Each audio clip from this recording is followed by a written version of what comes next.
about 10 seconds. There was a stare down on tonight's show that lasted about 10 seconds. And it was fucking awesome. Let's talk about it.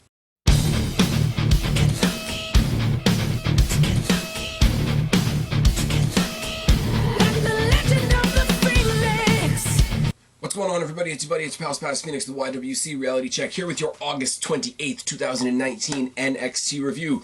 There's really only one bit of news. There's only one bit of house cleaning I got to do tonight, and that's basically to let you guys know, unfortunately, the Q&A series is going on sort of an indefinite hiatus. I was thinking about this for a while.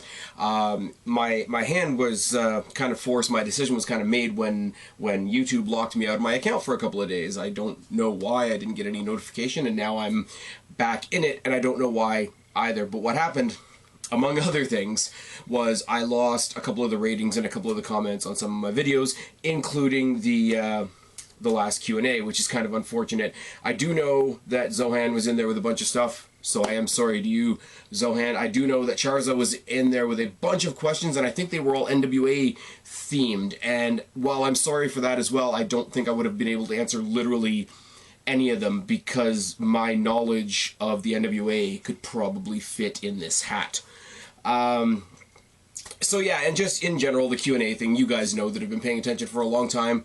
It's not one of the things that sparks interest. There are those diehards, those usual suspects that I always talk about, like Zohan, like Charza, like Mizark 10, like Strife, all you guys. And I don't know how to say this without sounding really cliche, but I don't want you guys to go unappreciated, but I don't think I can look to you 4 or 5 people all the time to hold up an entire series on this channel. You guys know, used to be monthly, then I went bi-monthly, then I went and sort of did one for every Big 4 pay-per-view. Now, the other half of this is on me. The other half of this is definitely that with all the other things that I try to do, get people on here for collab videos, which I'm going to be trying to do more of, get on with Kristen occasionally doing the Marvel and the movie stuff. Guapo's on here now with me doing the AEW stuff and topics that way. I'm looking to branch out, and I think I mentioned it last week, there's 1 or 2 more voices I want to add to this channel for other topical videos, etc. I am trying to branch out that way. I'm going to work on not really telling you guys what's coming because I hate breaking promises to you guys, because I can come up here and I can laugh about it, and I think in the last video I said, hey, if you don't believe me at this point, I don't even really blame you, but I don't want to make those jokes all the time because it is kind of shit for me to come up here and say stuff. So I mean, you guys know the drill. NXT is the tentpole, and whatever else I do that week with somebody or without usually goes up sort of Friday, Saturday-ish. Now, with the news we talked about last week, and I went on a heck of a ramble on last week's NXT review, so if you didn't check that out, go check it out. The situation surrounding NXT moving to USA Network and the fact that we don't get USA in Canada, so the paying WWE Network subscribers up here in Canada are paying to wait to catch the replay on Thursday, which I think is a lot of crap. Now, how I'm going to tackle that 3 or 4 weeks from now is something I really have to consider, and I don't have an answer. I won't even pretend that I have an answer right now. I might just go poking around and see who can toss me an illegal stream. I might just watch it on the Thursday and give you guys a review that's a day late that people may or may not care about. I really don't know. Or I might just switch the Wednesday night show to being an AEW review, because that will be soon to follow. But there's a lot of balls up in the air right now. But the one thing I know for sure is the Q&As aren't going to happen, at least for the next little while. If something spurs it on and I decide to bring it back, you guys know me. I try what works for me, what works for you guys, what you guys seem to pay attention to. You guys know, cards on the table. I don't make any money on this channel. This is strictly a hobby. But I do still want to talk about stuff that you guys actually want to listen to. Like, so I didn't get any results per se on when I was reviewing 205 Live, and then 205 Live became kind of boring. And it wasn't the, hey, nobody else is talking about this, maybe if I talk about it, it'll be something unique. It really didn't. They did some tournaments, and they did some tag team stuff, and it dropped off. I wanted to get in on the UK stuff, which literally, again, cards on the table, plays while I'm at work. I get off work at 3:30. The NXT UK show for me starts here at 3 o'clock, so I can watch it. I can binge it back and forth, or back to back with the NXT stuff. Those reviews didn't work either. I tried to do the little updates in here.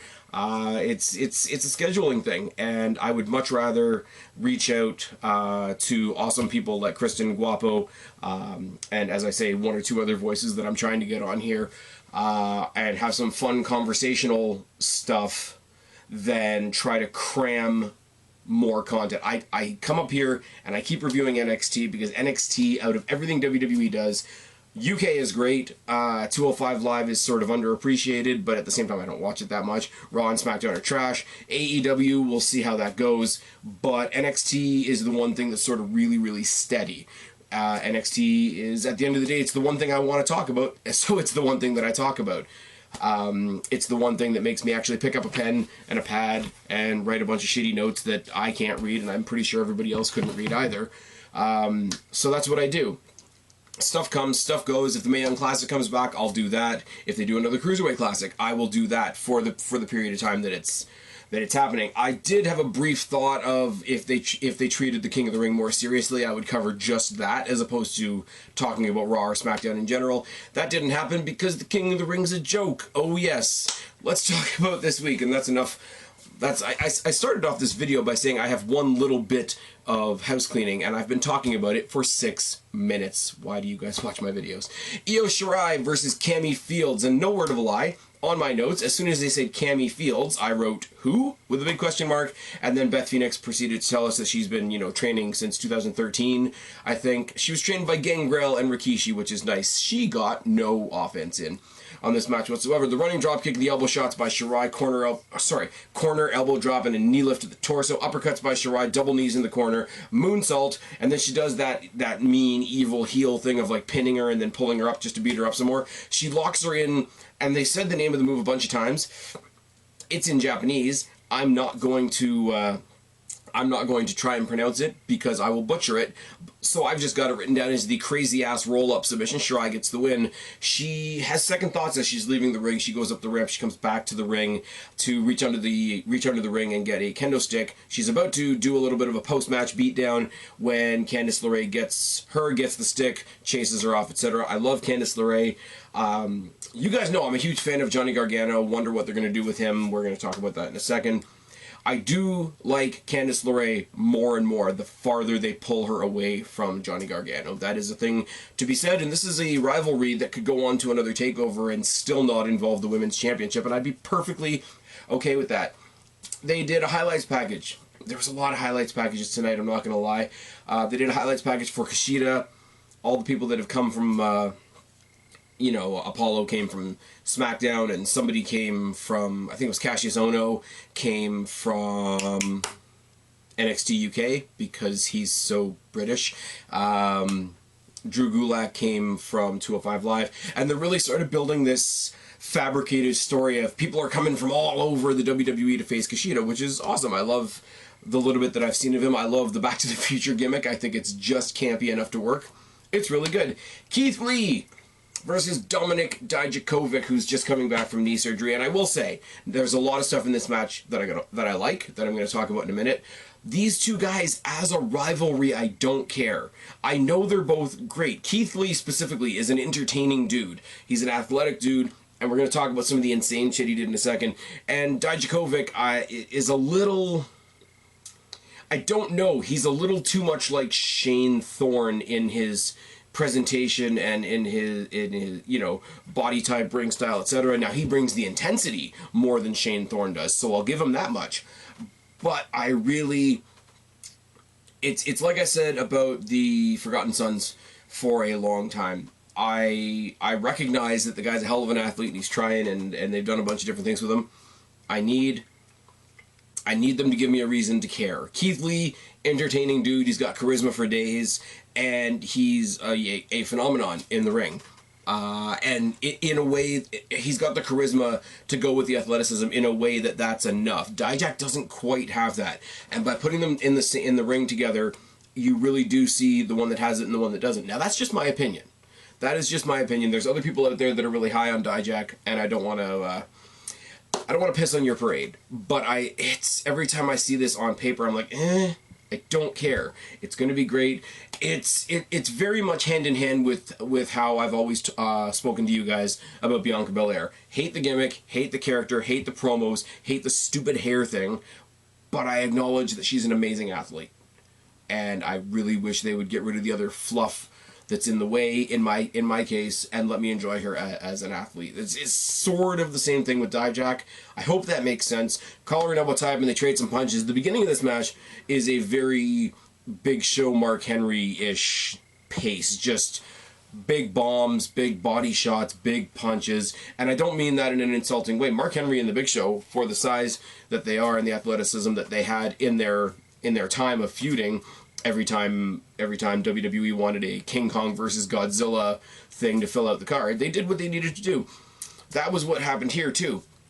But it came around and it sped up, and it very much was not Mark Henry Big Show after a little while. Tornado boot by Dijak and a mudhole stomp, collar and elbow tie. Sorry, corner elbows by Dijak. See, I told you, beginning of the video, I told you my shitty writing that I can't even read. It's wonderful. Back elbow by Lee. Dijak eats the turnbuckle. Lee on the apron. First little bit that made me sort of sit up and take notice. Slingshot crossbody splash by Lee, followed by a lariat. They fight. Back out onto the apron again, and the second thing that got me was the pop-up spine buster on the edge of the apron by Lee. That was great. Now, if that was spread out throughout the rest of the match, it would have been better, but that was really, really good. Boot by Dijak, and a suicide flip dive to the outside was nice. He sort of had this really awkward landing on the ramp. Don't quite know whether that was planned or not. There's a series of strikes by Dijak and a suplex toss. They had this story going in the early parts of the match where, you know, he really wanted to test out his knee. He really wanted to get a suplex off and see if it would work. And it didn't, and then he eventually gets the adrenaline and eventually gets the throw. That's a through line that goes through a lot of matches. But he finally gets this sort of suplex toss off, and he caps it off with a moonsault. But, not to be outdone, Mr. Keith Lee, and they both sort of struggle up to the top rope, and you can both see that they're doing that. We really want to beat the crap out of each other, but oh my god, this is high. And they're standing on the top turnbuckle, the two of them, and Keith Lee just grabs a hold of him, and you have that, as a fan, every now and then you get that, you want to say, oh, they're not going to do that, are you? But you only get out about, oh, they're not gonna, and then they do it. Keith Lee, shit you not, hits the biggest avalanche Spanish fly in captivity. I almost wanted to do the Simpsons comic book guy, be like, biggest Spanish fly ever, but I can't do a good voice like that, so I'm not going to do it. See, that didn't happen. We're going to rewind. That didn't happen. We move on. It's all good. But a torture rack knee strike by Dijak off of that gets the win. That is kind of bullshit. The crowd is behind Keith Lee. The momentum of the match was behind Keith Lee. The charisma of the match was behind Keith Lee. And good God, that Spanish fly. Good God, that Spanish fly. There is a story about Brock Lesnar. I don't know when it was, like ages and ages ago in his first run, where he showed on a random house show that he could do a shooting star press. Now, everybody knows about the shooting star press that he botched at WrestleMania and gave himself a concussion against Kurt Angle, and that's terrible and terrifying, and he could have broken his neck and killed himself and rah-de-rah-de-rah. But the story goes that Vince McMahon saw him do a shooting star press on a house show, pulled him aside after the show, and said, you need to save that shit for a pay-per-view. This, if they're going to continue this feud, and it looks like they are, they really should have saved that shooting star, or that Spanish fly spot for a takeover.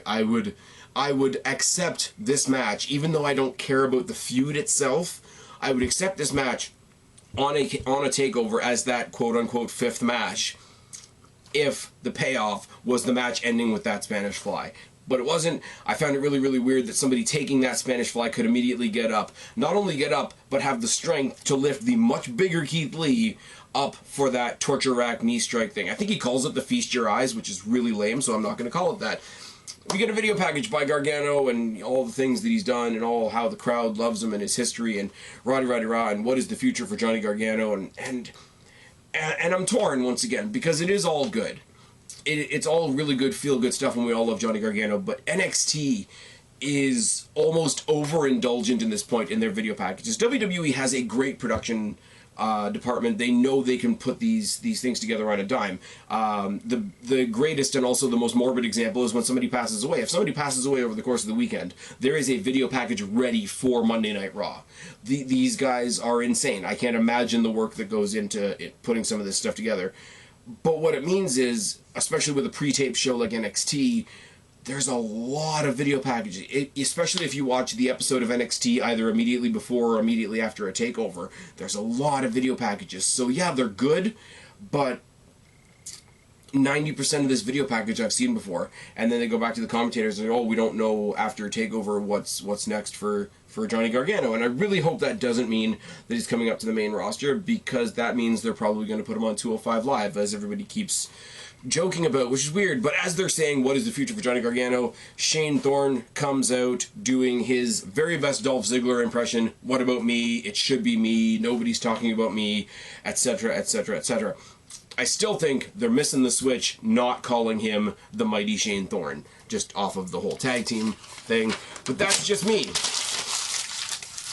Then we come to the main event is going to be the highlight for most people watching this show, and with good reason. Fish and O'Reilly versus the Street Profits is good, and we're going to talk about that in a second. But the highlight for me, because you guys know I'm a huge fan, I'm a huge backer of the women's divisions, especially in NXT, between the two NXTs, etc. We replay the Horsewoman beatdown of Mia Yim last week after she rejects the offer to become the fourth Horsewoman in the Four Horsewomen, because there's only 3 of them, because Ronda Rousey's off, you know, what's the line that everybody's using? She's off on her impregnation vacation. She's also filming some show called 911 and slamming her finger indoors. Has anybody seen the thing that she did to her finger? Anyways, bottom line, the UFC Four Horsewomen in NXT has always been 3 people, which is weird. And then they did the whole thing of Shayna Baszler, who obviously doesn't want to face Mia Yim again, wants her to join them instead, makes the offer. Mia Yim tries to fight back. They take her out 3-on-1. They show her after the show trying to get into William Regal's face and say, look, I want to get my hands on there again. Right.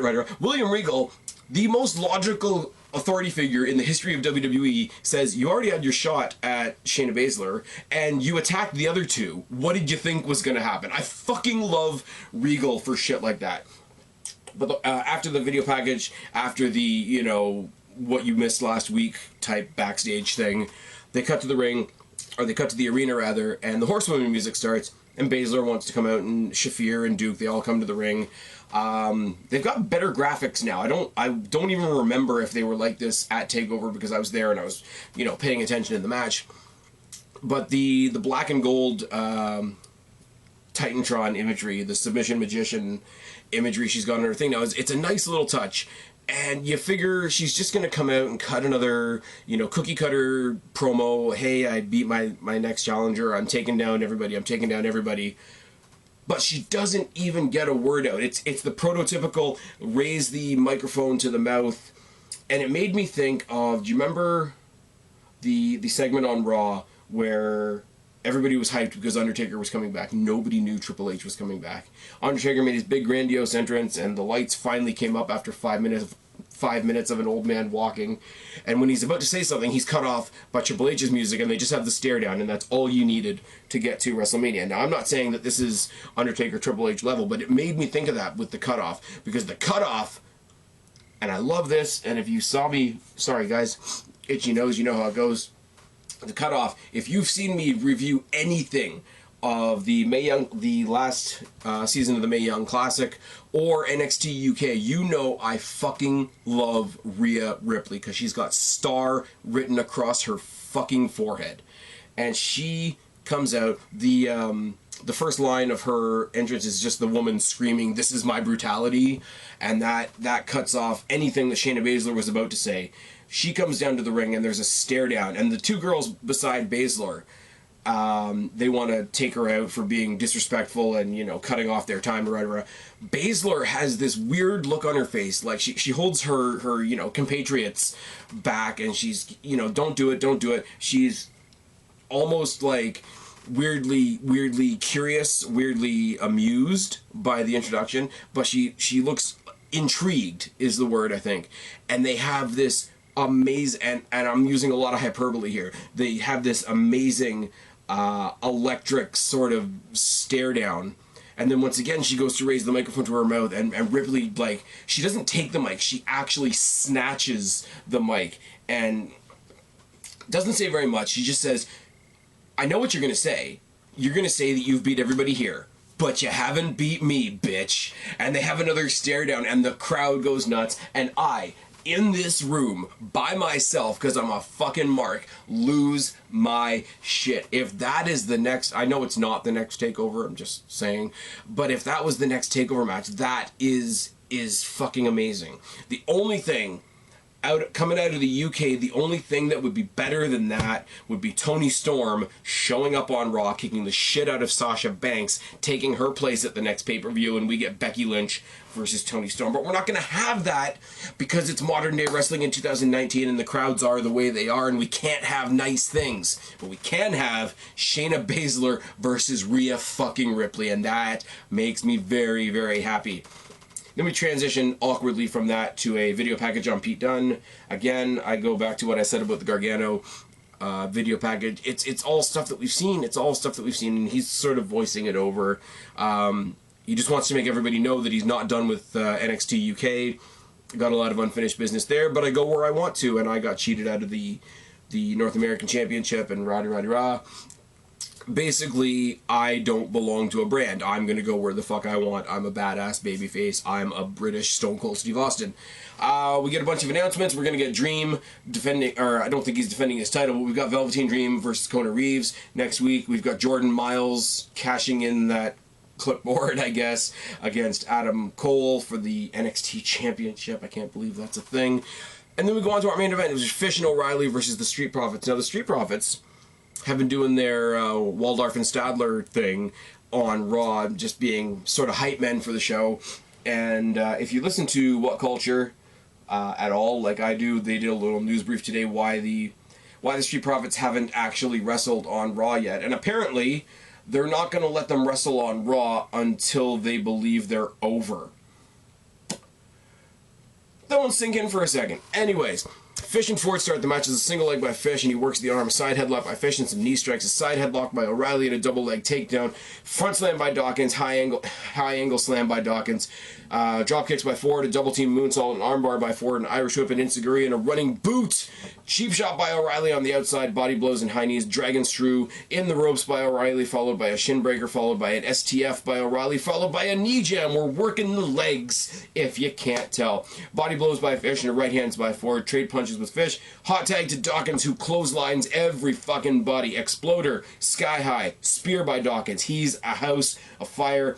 Backpack sleeper by Fish, chop block by O'Reilly, and a knee bar going back to the legs. Spinebuster by Dawkins, a triangle choke by O'Reilly, a suicide tope by Ford that looks really, really awkward. But Fish and O'Reilly, within the melee, managed to hit the high-low, managed to win the Tag Team Championships for the third time. I guess Angelo Dawkins and Montez Ford are officially Raw superstars now. Undisputed Era are officially one step closer to being draped in all gold. Looking at you, Roderick Strong. And this was a cool way to end the night. I will say though, as monumental as this is, I get that it's a title match. I get that ending a show with a match rather than a segment is better most of the time. But honest to Christ, I would have put that Baszler Ripley thing at the end because there's not very many times, and I get it, it's NXT, it's on a smaller scale, the larger world, the larger mainstream casuals probably don't care about it as much as I do, but you don't get natural, you know, crowd pop just for two people looking at each other. I look at stuff like the first time the Shield and the Wyatt family stared each other down. I don't think either side said a word. But as soon as, like, you know, six guys just gradually got closer and closer and closer to each other. This wasn't gradual. This wasn't closer, closer, closer.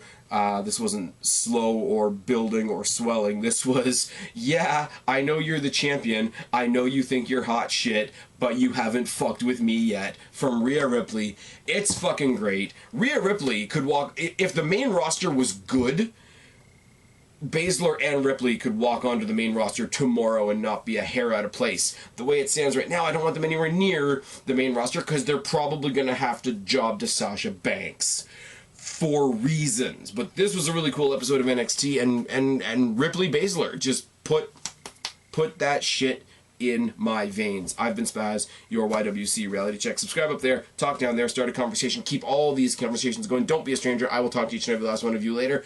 But for right now, I am tagging out. Bye, guys.